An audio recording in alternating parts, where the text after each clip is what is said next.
Hello student, welcome to YouTube channel commerce प्रोficiency।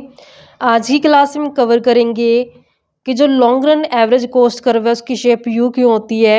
Last class में हमने cover किया था इस कंसेप्ट को, long run average cost curve को, जिसे इन्वेलप कर्व या फिर प्लानिंग कर्व के नाम से जाना जाता है। आज इसकी रीज़न समझें कि किस रीज़न से जो शेप होती है long run average cost curve की यू शेप रहती है। अगर अभी तक आपने लास्ट क्लास नहीं देखी, देखिए ताकि आपका कंसेप्ट क्लियर हो जाए। अगर अभी तक आपने मेरे चैनल कॉमर्स प्रोficiency को सब्सक्राइब नहीं किया, सब्सक्राइब कीजिए और बेल आइकन जरूर प्रेस कीजिए ताकि जब भी मैं न्यू वीडियोस अपलोड करूं सबसे पहले नोटिफिकेशन आपके पास जाए, आप वीडियोस को सबसे पहले देखें और आपकी स्टडी बूस्टअप हो। तो long run average cost curve की जो शेप यू रहने का रीज़न क्या रहता है कि जो कॉस्ट होती है स्टार्टिंग में डाउनवर्ड जाती है, डाउनवर्ड होने के बाद फिर कांस्टेंट हो जाती है, कांस्टेंट होने के बाद बढ़नी शुरू हो जाती है, जिस कारण से जो शेप क्या रहती है इसकी यू शेप हो जाती है long run average cost curve की। कहते हैं जी long run average cost curve है एक इंग्लिश लेटर यू की तरह होती है इसकी शेप। मतलब क्या है कि जब फर्म प्रोडक्शन स्टार्ट करती है तो long run average cost curve का जो स्लोप होता है पहले डाउनवर्ड जाता है, that is as a production increase, जैसे जैसे प्रोडक्शन को बढ़ाया जाता है, प्रोडक्शन को बढ़ाने से कॉस्ट क्या आती है, कम आती है। लॉन्ग रन एवरेज कॉस्ट क्या होती है, कम हो जाती है, जिसका आंसर स्लोप डाउनवर्ड जाता है पहले long run average cost curve का। After some time it becomes constant, एक टाइम पे आके फिर कांस्टेंट हो जाते हैं। After a given amount of output, तो फिर जब कांस्टेंट होने के बाद एक ऐसा स्टेज आता है जहाँ पे आउटपुट को जब बढ़ाया जाता है तो फिर long run average cost curve क्या होती है, बढ़नी शुरू हो जाती है।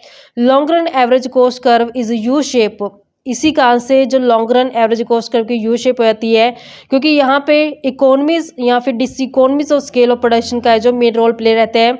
इकोनॉमीज में क्या होता है कि फ़ायदे होने शुरू हो जाते हैं फर्म को, जैसे स्टार्टिंग की स्टेज में जब फर्म प्रोडक्शन स्टार्ट करती है तो उसको इकोनॉमीज ऑफ स्केल मिलने शुरू हो जाती हैं, फ़ायदे होने शुरू हो जाते हैं, जिस कारण से जो कॉस्ट होती है वो कम होनी शुरू हो जाती है, एक लेवल पे पहुंच के कांस्टेंट हो जाते हैं। जब फिर उसके बावजूद भी जब फर्म कोशिश करती है आउटपुट को बढ़ाने की तो फिर उसमें रीज़न क्या रहता है, डिसइकोनॉमीज ऑफ स्केल बढ़नी शुरू हो जाती है, यानी कि नुकसान होने शुरू हो जाते हैं फर्म को, जिस कारण से जो long run average cost curve है वो क्या होनी शुरू हो जाती है, बढ़नी शुरू हो जाती है, जिस कारण से अपवर्ड जो शिफ्ट हो जाता है long run average cost curve.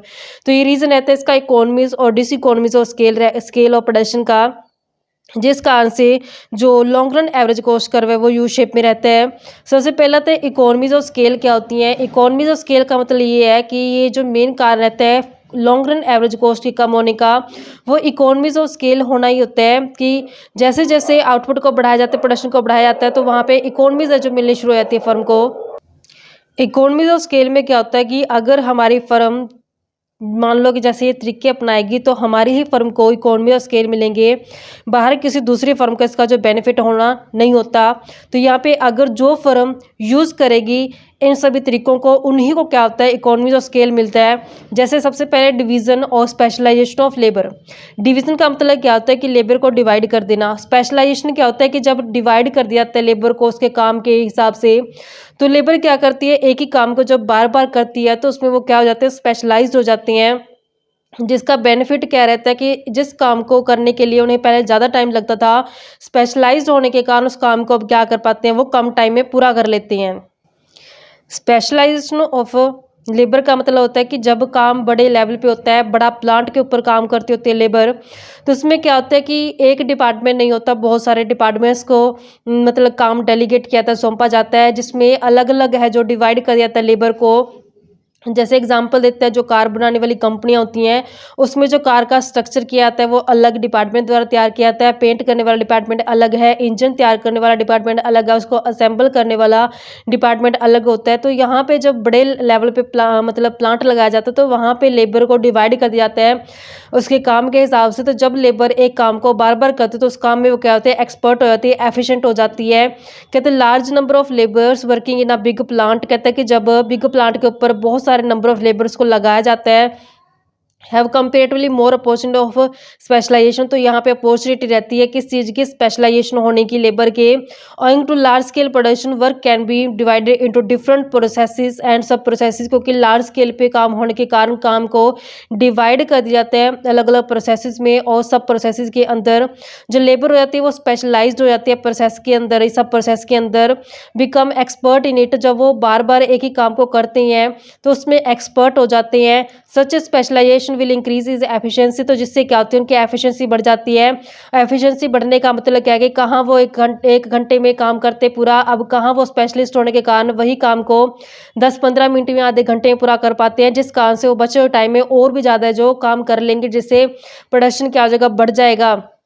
There will be a saving of time, तो यहाँ पे टाइम सेव हो गया। कहाँ उसने पहले एक घंटे में काम पूरा करती थी लेबर, स्पेशलाइज के कारण वो उसी काम को 15 मिनट में, आधे घंटे में पूरा कर पाए, तो यहाँ पे टाइम सेव हो रहा है और जो कैपिटल भी सेव हो रही है। Division of labour increase scope of new invention, तो यहाँ पे जब डिवीजन कर दिया जाता है लेबर को तो यहाँ पे स्कोप बढ़ जाता है नए नए इन्वेंशन होने का, जिसका रिजल्ट क्या निकलता है कि जो cost of production per unit क्या होती है, कम होनी शुरू होती है, यानी पर यूनिट जो कॉस्ट होती है वो क्या चली जाती है, डाउन चली जाती है। इस कारण से जो लॉन्ग रन एवरेज कॉस्ट होता है उसकी जो शेप होती है क्या होती है, स्टार्टिंग में ऐसे डाउनफॉल जाती है, तो ये उसका रीजन रहता है इकोनॉमीज ऑफ स्केल। नेक्स्ट आता है टेक्निकल इकोनॉमीज। टेक्निकल इकोनॉमीज में क्या होता है कि जब लार्ज स्केल पे प्रोडक्शन किया जाता है तो वहाँ पे बढ़िया टेक्निक का इस्तेमाल किया जाता है। बढ़िया तकनीकी मशीनों का इस्तेमाल करने का बेनिफिट क्या रहता है फर्म को, कि वहाँ उसको आउटपुट ज़्यादा मिलता है और कॉस्ट क्या होती है, कम आती है। जैसे एग्जांपल देते हैं कि नॉर्मल, मैं आपको एग्जांपल देती हूँ, उसका जो फोटोकॉपी वाली हमारी मशीन्स होती हैं, तो जो पहले फोटोकॉपी करने वाली जो फोटोस्टेट वाली मशीनें आती थी वो कॉस्टली भी होती थी और उसमें टाइम कंज्यूमिंग भी रहता था। वहाँ पे हैंड ऑपरेटर रहती थी कि बार बार देखना पड़ता था कि अगर एक कॉपी करना है, 2 करने, 3 करने, तो इस तरीके से टाइम कंज्यूमिंग रहता था और कॉस्ट भी ज़्यादा आती थी। लेकिन जैसे जैसे आज के टाइम में ऑटोमेटिक मशीनें आ गए जहाँ पे सिर्फ प्रेस करना पड़ता है कि 4 कॉपी करने या 5 कॉपी करने, तो वो नंबर डाल देता है तो ऑटोमेटिकली क्या करते हैं वो कॉपी कर देती है। मशीनें जितनी भी फोटोकॉपी की ज़रूरत होती है वो सिर्फ नंबर डालने की ज़रूरत होती है, जिस कारण से टाइम भी सेव हो गया और जो इलेक्ट्रिसिटी का इफेक्ट पड़ता है वही होता है कि जैसे जैसे हम जानते हैं कि जो अप्रूव्ड टेक्नोलॉजी की जो मशीनें आती हैं उससे टेक्नोलॉजी के कारण बेनिफिट क्या होता है, कॉस्ट कम आ जाती है और हमें बेनिफिट क्या होता है उससे ज़्यादा होता है कि आउटपुट क्या होता है, बढ़ जाते हैं उससे पहले और टेक्नोलॉजी की कंपेरेटिवली। तो यहाँ पे टेक्निकल इकोनॉमीज है जो मिल जाती हैं, कहते हैं जो इंक्रीज स्केल ऑफ प्रोडक्शन से क्या बेनिफिट मिलता है कि जो टेक्निकल इकोनॉमीज होती हैं लॉन्ग रन की वो मिलनी शुरू हो जाती हैं। जैसे ऑटोमेटिक मशीन का इस्तेमाल करना, जब ऑटोमेटिक मशीनों का इस्तेमाल किया था इससे कॉस्ट ऑफ प्रोडक्शन क्या होते हैं, कम हो जाते हैं, कॉस्ट कम बढ़ जाती है जिस इम्प्रूव टेक्नोलॉजी का इस्तेमाल करने से, जिससे जो इकोनॉमीज हम मिलती है टेक्निकल इकोनॉमी कारण फिर एवरेज कॉस्ट क्या होते हैं, डाउन चले जाते हैं, जिस कारण से जो स्केल होता है लॉन्ग रन एवरेज कॉस्ट कर ऐसे डाउन जाता है स्टार्टिंग में। तो सेकंड रीजन रहता है टेक्निकल इकोनॉमीज का। थर्ड आता है रीजन इकोनॉमीज ऑफ स्केल के अंदर इकोनॉमीज ऑफ इंडिविजिबिलिटी। इंडिविजिबिलिटी का मतलब क्या होता है कि डिविजिबल मतलब डिवाइड कर देना, इंडिविजिबल मतलब जिसको हम डिवाइड नहीं करते हैं। फर्म के अंदर कुछ ऐसे फैक्टर्स होते हैं, फैक्टर प्रोडक्शन होता है जिनको हम डिवाइड नहीं कर सकते, इंडिविजुअल फैक्टर रहते हैं। तो जैसे एग्जांपल के लिए यहाँ पे लिया है कि एग्जांपल लेते हैं जो प्रोडक्शन मैनेजर होता है, प्रोडक्शन मैनेजर है जैसे ही स्केल बढ़ाया जाता है प्रोडक्शन का तो प्रोडक्शन मैनेजर की जो कैपेसिटी उसका 100% यूटिलाइजेशन किया जाता है, जिससे कॉस्ट क्या आती है डाउनवर्ड चली जाती है long run average cost curve के, जिस कारण से जो फॉलिंग यानी कि स्टार्टिंग में जो क्या होता है long run average cost curve ऐसे डाउनवर्ड चला जाते हैं। लेकिन अगर स्मॉल कंपनी जो होती है, स्मॉल फर्म्स होती हैं, वो अपने प्रोडक्शन मैनेजर की जो फुल कैपेसिटी का इस्तेमाल नहीं कर पाती हैं, जिस कारण से उनका जो इतना बेनिफिट नहीं मिल पाता। तो यहाँ पे इकोनॉमीज ऑफ इंडिविजिबिलिटी कहती है कि जो लार्ज स्केल प्रोडक्शन करने से जो फायदा क्या मिलता है कि जो कॉस्ट होती है, एवरेज कॉस्ट होती है, वो कम हो जाती है individuality of factor of production के कारण। कहते हैं यहाँ पे कुछ ऐसे फैक्टर ऑफ प्रोडक्शन होते हैं जिनका जो यूज़ किया जाता है क्वांटिटी के ऊपर किया जाता है respective of the fact whether production is more और लेस। तो यहाँ पे कुछ ऐसे फैक्टर होते हैं इंडिविजिबल, चाहे प्रोडक्शन कम किया जाए चाहे प्रोडक्शन ज़्यादा किया जाए, तो उनका जो इस्तेमाल करना ही करना पड़ता है गिवन क्वांटिटी के ऊपर। जैसे एग्जाम्पल के लिए लार्ज फर्म जो होती हैं वो यूटिलाइज कर पाते हैं, जो उसका प्रोडक्शन मैनेजर रखा होता है उनकी फुल कैपेसिटी का इस्तेमाल कर सकती हैं जो बड़ी फर्में होती हैं। लेकिन जो स्मॉल फर्म्स होती हैं लेकिन वो अपने जो प्रोडक्शन मैनेजर होता है उनकी टोटल कैपेसिटी का सिर्फ 1/10 हिस्सा ये जो इस्तेमाल कर पाती हैं। तो यहाँ पे जो क्वांटिटी होती है आउटपुट की वो बढ़ जाती है, जिस कारण से इंडिविजुअल फैक्टर जो होते हैं वो अच्छे तरीके से इस्तेमाल किए जाते हैं, जिस कारण से एवरेज कॉस्ट क्या होती है डाउन चली जाती है। इकोनॉमीज ऑफ स्केल तो कवर कर लिया। नेक्स्ट आते हैं डिसइकोनॉमीज ऑफ स्केल। डिसइकोनॉमीज ऑफ स्केल में क्या होता है कि क्या नुकसान होने शुरू हो जाता है, जिस कारण से एवरेज कॉस्ट होती है वो अपवर्ड शिफ्ट होनी शुरू हो जाती है। तो डिसइकोनॉमीज ऑफ स्केल कहता है कि जैसे जैसे स्केल ऑफ प्रोडक्शन को बढ़ाया जाता है तो वैसे वैसे जो मैनेजमेंट है वो हाथ से निकलती जाती है, जिस कारण से जो long run average cost curve है वो क्या होता है, अपवर्ड शिफ्ट होना शुरू हो जाता है, यानी कि कॉस्ट क्या होनी शुरू हो जाती है, बढ़नी शुरू हो जाती है। क्योंकि सारा खेल किस चीज़ का होता है, मैनेजमेंट करने का खेल होता है। मैनेजमेंट में क्या होता है कि कोशिश की जाती है कि जो भी फैक्टर ऑफ प्रोडक्शन यूज़ किया जाता है उनका प्रॉपर तरीके से यूटिलाइजेशन किया जाए, जिससे जो कॉस्ट को मिनिमम किया जाए। जब फैक्टर ऑफ प्रोडक्शन का प्रॉपर यूटिलाइजेशन नहीं किया जाएगा, जिससे वेस्टेज होगी फैक्टर ऑफ प्रोडक्शन की, वेस्टेज होने के कारण क्या होता है, कॉस्ट बढ़नी शुरू हो जाती है। तो यही डिसइकोनॉमीज ऑफ स्केल रहता है कि जब भी जैसे ही स्केल को बढ़ाया जाता है, प्रोडक्शन के स्केल को बढ़ाने से जो मैनेजमेंट हाथ से निकल जाती है, जिस कारण से जो long run average cost curve क्या होता है, अपवर्ड शिफ्ट कर जाता है। जैसा कि स्पेसिफाई किया गया कि डिसइकोनॉमीज का मेन कारण क्या रहता है, लार्ज स्केल का प्रोडक्शन होना।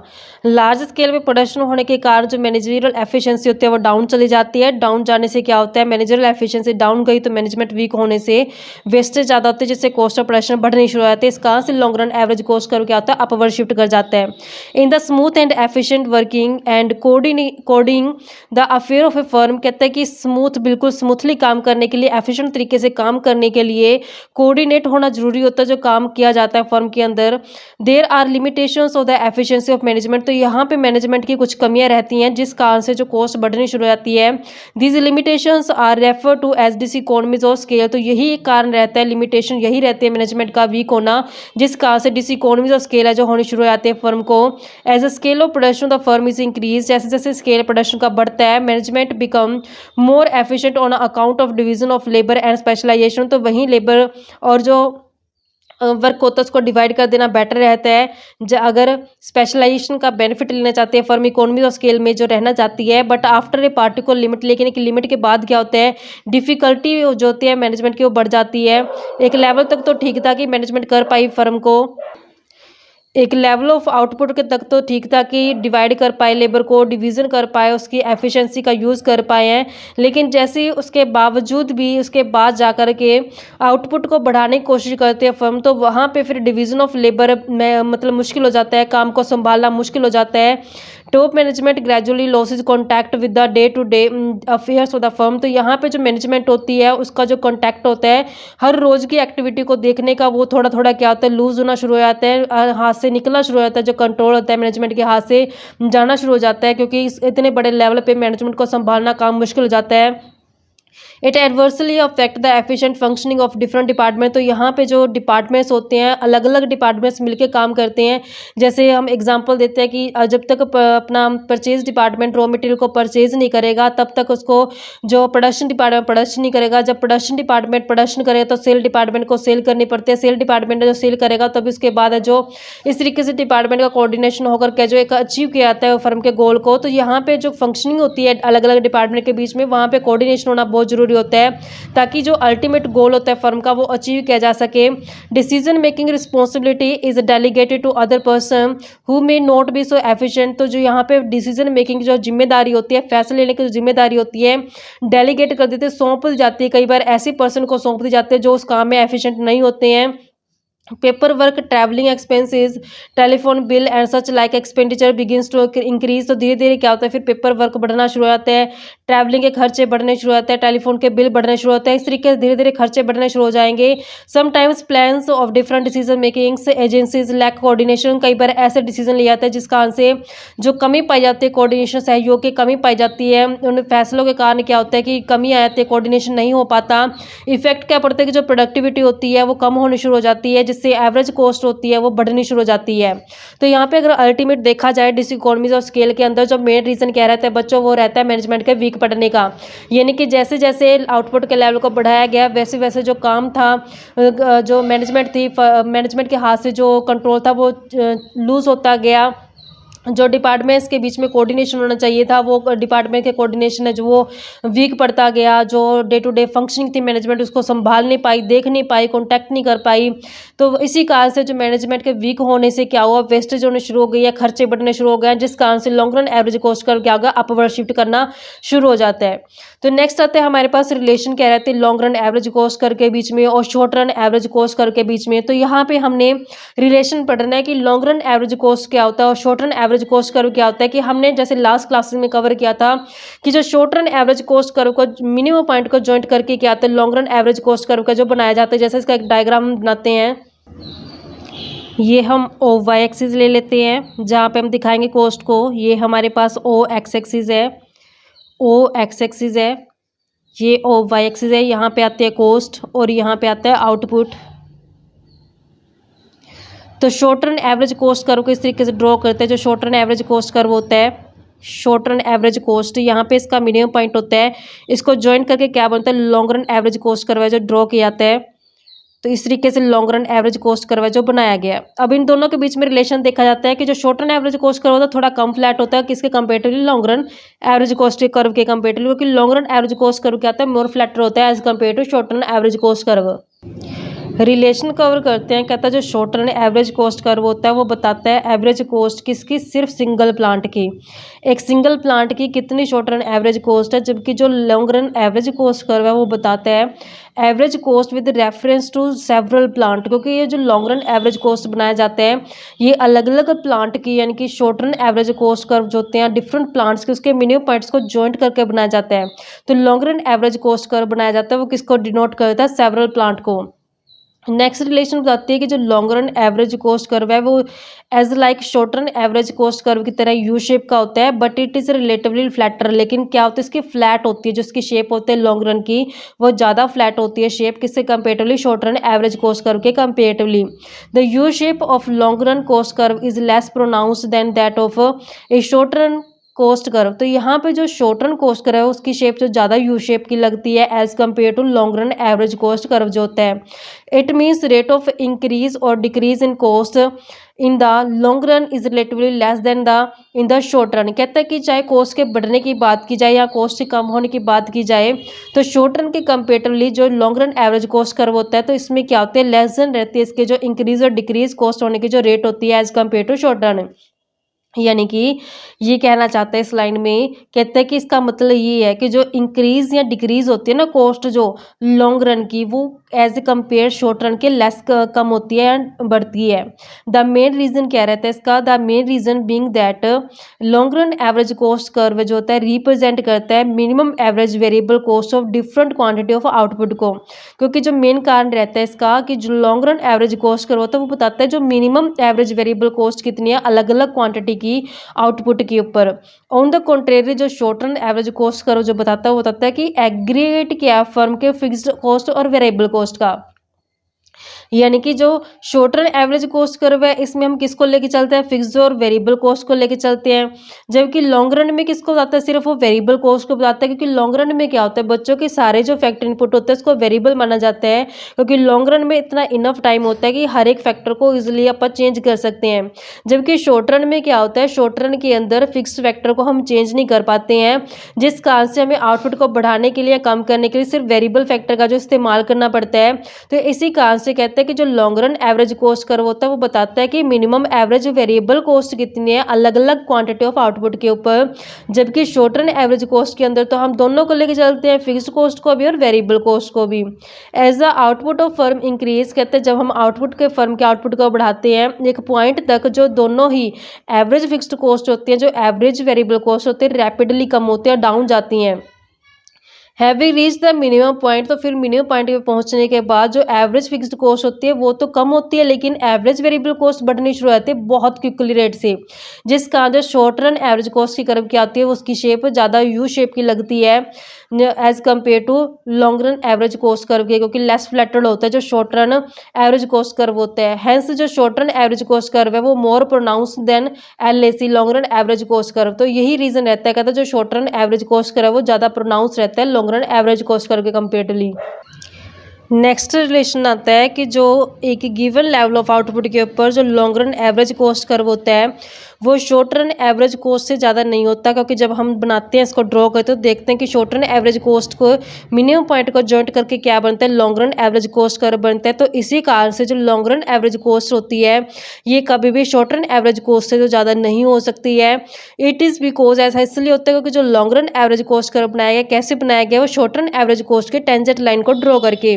जो long run average cost curve है वो short run average cost curve को कभी भी कट नहीं करता। देखो ये मिनिमम पॉइंट को जॉइंट करके बनाया गया, ये इसको कट नहीं करता। नेक्स्ट रिलेशन आता है कि it may however be noted that accepting one short run average cost curve,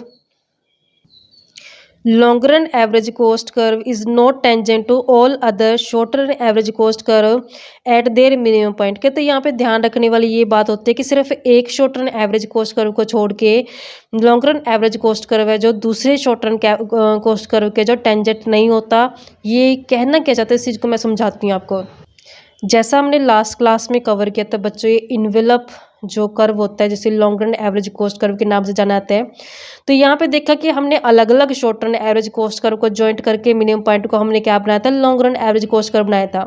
तो कहते हैं कि सिर्फ एक short run average cost curve के टेंजेंट होता है जो लॉन्ग रन एवरेज कोस्ट होता है, किस कर्व के होता है, जिसका मिनिमम पॉइंट और लॉन्ग रन का मिनिमम पॉइंट क्या होता है, सेम होता है, सिर्फ इसके टेंजेंट होते हैं। तो जो ये लेवल बताया जाता है ये कौन सा लेवल होता है, ये ऑप्टिमम लेवल ऑफ प्रोडक्शन को बताता है, जो हमें यहाँ पे दिखाया गया। ओ क्यों क्या बोला जाएगा, ये ऑप्टिमम लेवल ऑफ आउटपुट का जो दिखाएगा। इस तरीके से बच्चों ये रिलेशन बनता था। नेक्स्ट क्लास में हम कवर करेंगे long run marginal cost curve के बारे में। आई होप कि आपको ये टॉपिक कंप्लीट हो गया होगा। ऐसे ही रेगुलर वीडियो देखने के लिए आप मेरे चैनल कॉमर्स प्रोficiency को सब्सक्राइब, लाइक और शेयर करें।